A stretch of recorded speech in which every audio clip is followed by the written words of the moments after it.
Hola hermanos, el día de hoy, 21 de septiembre del 2019, sí es el último día de la 24ª semana del tiempo ordinario, sí, pero hoy tenemos fiesta, todos los 21 de septiembre tenemos fiesta, la de San Mateo, apóstol y evangelista. Óigame, no es fiesta, es fiestón, tanto que le debemos a Mateo. Piensen ustedes su evangelio, todo el bien que ha hecho.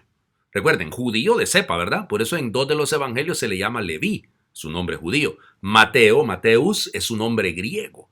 Eso era normal en aquella época. Recuerden esto de Paulo, Saulo, el caso de Bartolomé, Natanael. O sea, era una situación un poco particular en esta época. Ya sabemos, de hecho leemos hoy en el capítulo 9 de su evangelio su vocación. Él era recaudador de impuestos.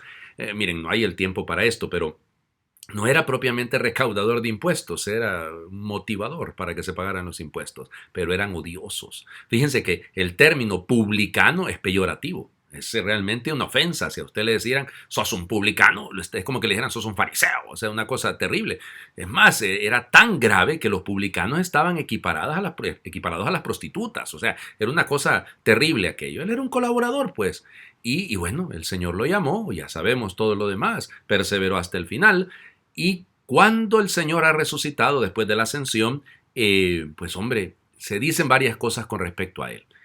Que se quedó ahí, formó una comunidad en Judea y que por eso el Evangelio, originalmente el Evangelio de Mateo fue escrito en arameo, en la lengua que se hablaba pues desde el Imperio Persa en adelante. Y luego se dice que después de que formó aquella comunidad y le regaló el Evangelio, se cuenta que también alguno de los apóstoles, Santo Tomás, se llevó una copia del Evangelio de Mateo hasta la India, vamos, y luego también se dice que murió mártir en Persia.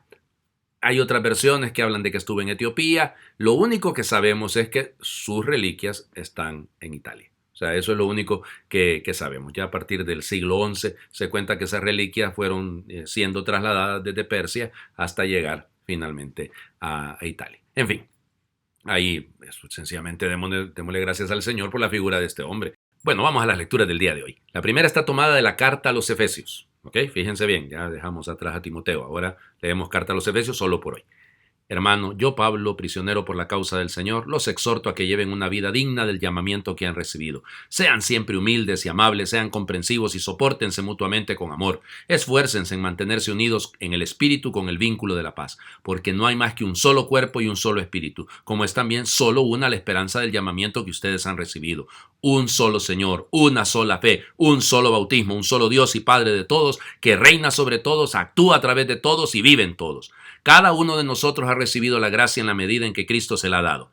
Él fue quien concedió a unos ser apóstoles, a otros ser profetas, a otros ser evangelizadores, a otros ser pastores y maestros, y esto para capacitar a los fieles a fin de que, desempeñando debidamente su tarea, construyan el cuerpo de Cristo, hasta que todos lleguemos a estar unidos en la fe y en el conocimiento del Hijo de Dios, y lleguemos a ser hombres perfectos, que alcancemos en todas sus dimensiones la plenitud de Cristo. A mí me encanta esto.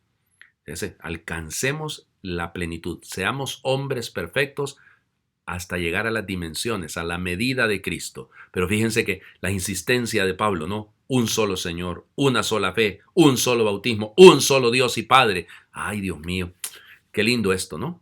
Y escucharlo de parte de uno de los apóstoles que entiende bien que el camino y la voluntad de Dios es la unidad, no la división. Y por eso Él ha distribuido los ministerios, unos son apóstoles, otros son profetas, otros son maestros, pastores. Fantástico, porque cada uno debe contribuir al cuerpo de la iglesia. Ese es el tema realmente. El tema es que cada una de nuestras vocaciones es precisamente para que contribuyamos a construir la iglesia, para enriquecer el cuerpo de Cristo. Pero se necesita madurez, por eso necesitamos llegar a ser hombres perfectos, esta es la palabra que utiliza este texto. Piensen en Mateo, que va a decirnos precisamente esto, ¿no? Sean perfectos como perfecto es su Padre que está en los cielos. Bueno, la medida de Cristo. La medida de Cristo es nuestra medida. No son las medidas humanas, no son los títulos humanos, es la medida de Cristo. El Evangelio, ya se los decía anteriormente, está tomado del capítulo 9 del Evangelio de Mateo, la vocación de Mateo. En aquel tiempo Jesús vio a un hombre llamado Mateo sentado a su mesa de recaudador de impuestos y le dijo, sígueme. Él se levantó y lo siguió. Después, cuando estaba a la mesa en casa de Mateo, muchos publicanos y pecadores se sentaron también a comer con Jesús y sus discípulos.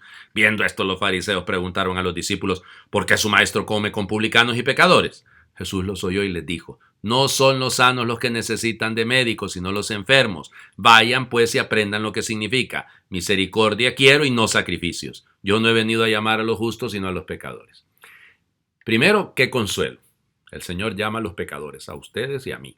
Así de sencillo. Y luego, hombre, no seamos como los fariseos. Es que en serio que el fariseísmo es de lo peor que puede haber, ¿eh?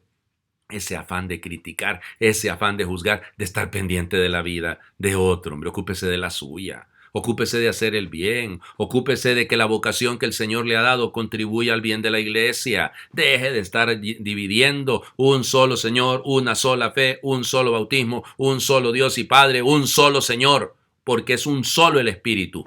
Eso es lo que estamos queriendo decir con esto. ¡Qué belleza! Jesús no tiene miedo de comer con nosotros los pecadores. No tiene miedo de sentarse a la mesa. Piensen en nuestros altares, que son una mesa. A sentarse junto a nosotros, junto con nosotros. Por eso, qué lindo. Misericordia quiero, no sacrificio. Pensaba yo el día de hoy, bueno, hoy es sábado. Ya sabemos que los sábados están consagrados a la Virgen. Estamos claros en eso. Pero además es Mateo. Entonces digo, yo busco alguna oración a San Mateo. Y me quedé pensando, bueno, Mateo, capítulo 28 de Mateo, el final: vayan por todo el mundo y anuncien el evangelio. Es un evangelio misionero. Es cierto que va dirigido propiamente a los judíos, pero es un evangelio misionero. Y bueno, yo estoy en la parroquia del Sagrado Corazón de Jesús. Entonces se me ocurrió, había visto esta oración hace algún tiempo, una oración al Sagrado Corazón de Jesús pidiendo por los misioneros. Ya ven, nos queda muy bien. Además estoy pensando ya, porque en unas semanas estaremos en octubre y empezamos el mes misionero extraordinario que nos ha pedido el Papa Francisco. Entonces les invito a hacer esta oración de la mano, insisto, del Sagrado Corazón de Jesús. Corazón de Jesús, que dijiste: tengo otras ovejas que no son de este redil, y es necesario que también éstas sean atraídas a mí. Ten piedad de tantas pobres almas alejadas todavía de tu redil.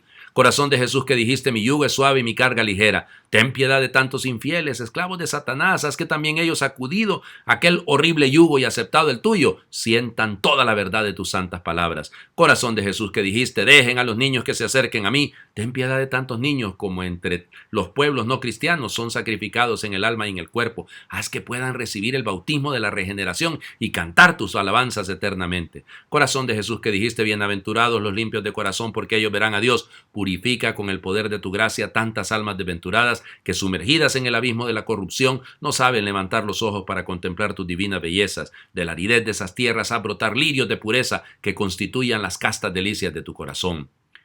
Corazón de Jesús, que en un ímpetu de amor infinito dijiste: yo vine a traer fuego a la tierra, y qué otra cosa quiero sino que arda. Provoca un vasto incendio de caridad en el mundo, suscitas nuevas legiones de héroes que, armados con la cruz, lleven la llama de tu amor hasta los últimos confines de la tierra. Corazón de Jesús, que dijiste: el que pierde su vida por mi causa la encontrará, y enseñaste con el ejemplo a morir por los amigos, según aquellas tus sublimes palabras: no hay amor más grande que el de dar la vida por los amigos. Te suplicamos que formes muchos corazones magnánimos que estén dispuestos a sellar con su sangre su amor para contigo y para con las almas por ti redimidas. Amén. Que Dios les bendiga. Feliz fin de semana para todos.